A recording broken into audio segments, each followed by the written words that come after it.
तौर पर इस प्रकार के सेमिनार में भी लेक्चर देता है।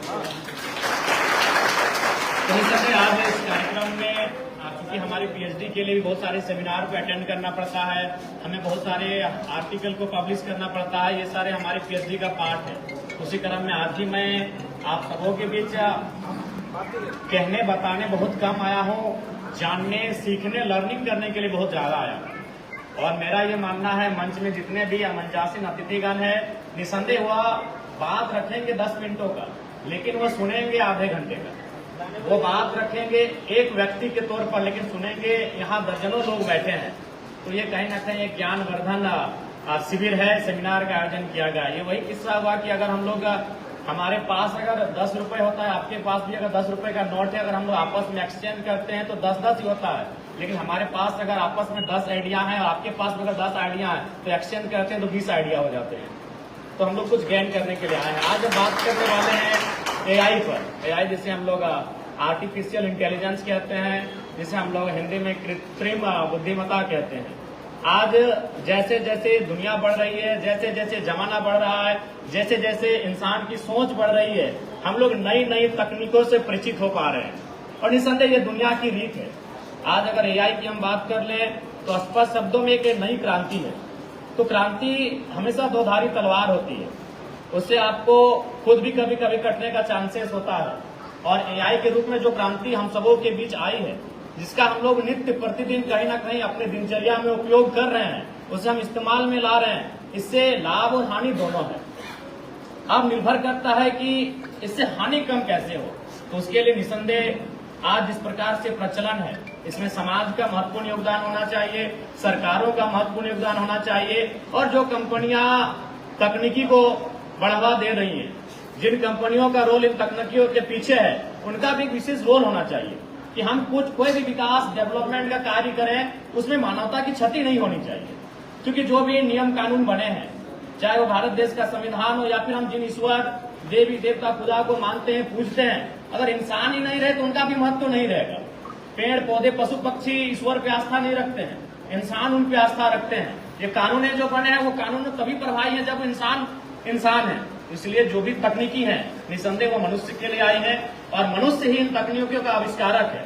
अगर मनुष्य नहीं होते तो शायद ये एआई नहीं आता, ये कंप्यूटर नहीं आता, ये डिजिटल बोर्ड नहीं आता, ये मॉडर्न एरा नहीं आता।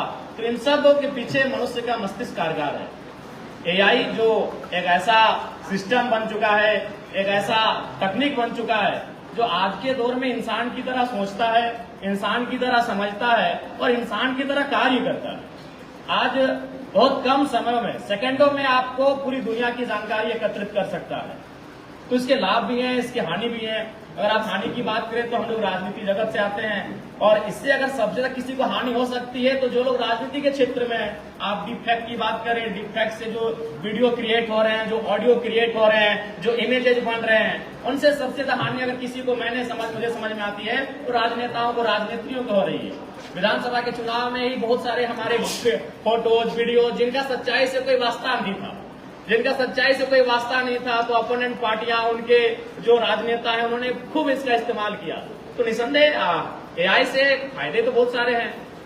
आज उन फायदों को हम लोग ग्रहण कर रहे हैं, चाहे वो एलेक्सा के रूप में हो, सिरी के रूप में हो, गूगल के रूप में हो। इन फायदों को हम लोग प्रतिदिन अपने दिनचर्या में शामिल कर रहे हैं, लेकिन इससे नुकसान भी है, और उन नुकसानों से बचना हम सबों का कर्तव्य है। उसके लिए सरकार को चाहिए इस पर एक नीति नियम बने। एआई को चलाना कैसे है, संचालन कैसे करना है, इस पर कानूनों का बनना अति आवश्यक है।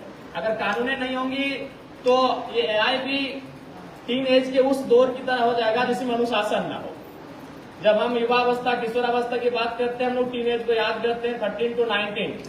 ये एक ऐसा उम्र का पड़ाव है जिसमें हम लोग गुजरते हैं, एक लंबा समय देते हैं। वही समय होता है जब हम अपने आप को बना सकते हैं और हम अपने आप को बिगाड़ सकते हैं। लेकिन वहाँ एक अनुशासन काम आता है, चाहे आपके माता पिता का अनुशासन, आपके गुरुजनों का अनुशासन, आपको जो विद्यालय में, महाविद्यालय में, विश्वविद्यालय में जो चीजें सिखाई देती हैं वो काम आती हैं। तो ठीक उसी प्रकार आज एआई जिस प्रकार से इसके कदम बढ़ रहे हैं, जिस प्रकार से एआई का क्षेत्र बढ़ रहा है, जिस प्रकार से लोगों के प्रति एआई का अवेयरनेस बढ़ रहा है, इसमें सरकार को नियंत्रण में लाने के लिए नियमों को बनाने की आवश्यकता है। बहुत सारे ऐसे ऐप्स रहे हैं, बहुत सारे ऐसे सिस्टम रहे हैं जिन पर प्रधानमंत्री नरेंद्र मोदी जी के नेतृत्व में उन पर कानूनी कार्रवाई भी हुई, उन पर रोकथाम प्रतिबंध भी लगा। तो मेरे हिसाब से एआई कहीं ना कहीं इंसान के नियंत्रण में होना चाहिए, इंसान के लिए सुविधा हो, इंसान का स्वामी ना बने, इस बात का ध्यान रखना चाहिए। और ऐसे भी इसके जनक जब इंसान है, इसके जनक जब मनुष्य है, तो निसंदेह इंसान को एआई को अपने स्वामी नहीं अपने सेवक के रूप में ही रखना चाहिए। नहीं तो फिर हमें शिव जी और भस्मासुर की कहानी याद आएगी कि शिव जी ने भस्मासुर का मैंने उनको बनाया और पता चला कि वो शिव जी को ही नष्ट करने पे तुले थे। तो ठीक उसी प्रकार एआई निसंदेह आज के दौर में कोई ऐसा घर नहीं है, कोई ऐसा व्यक्ति नहीं है, चाहे आप किसी भी क्षेत्र में चले जाएं, चाहे वो शिक्षा की बात करें, तमाम जो ऐप्स आज हमारे बीच उपलब्ध हैं, चाहे वो आप मेडिकल के क्षेत्र में चले जाएं, आज जिस प्रकार से एआई के माध्यम से आपको चिकित्सा सलाह दी जाती है, जिस प्रकार से आपकी बीमारियों को जांच पड़ताल कर लिया जाता है, समय से पूर्व आप चीजों को जान जाते हैं। आप अगर उद्योग क्षेत्र में चले जाएं तो रोबोट एक बहुत बड़ी क्रांति लेकर आया है। आज वहां मनुष्य को कहीं ना कहीं मनुष्य उनके सामने फीके पड़े हैं। तो प्रतिदिन हम एआई का लाभ ले रहे हैं और आगे भी हम लोग लेंगे, चूंकि आवश्यकता ही आविष्कार की जननी होती है। और जिस प्रकार से हमारी आबादी बढ़ रही है, जिस प्रकार से हमारी जरूरतें बढ़ रही हैं, निसंदेह जो वैज्ञानिक साइंटिफिक जो टेक्निक टूल्स हैं, उनका हम लोग कहीं ना कहीं बखूबी उनका इस्तेमाल करेंगे।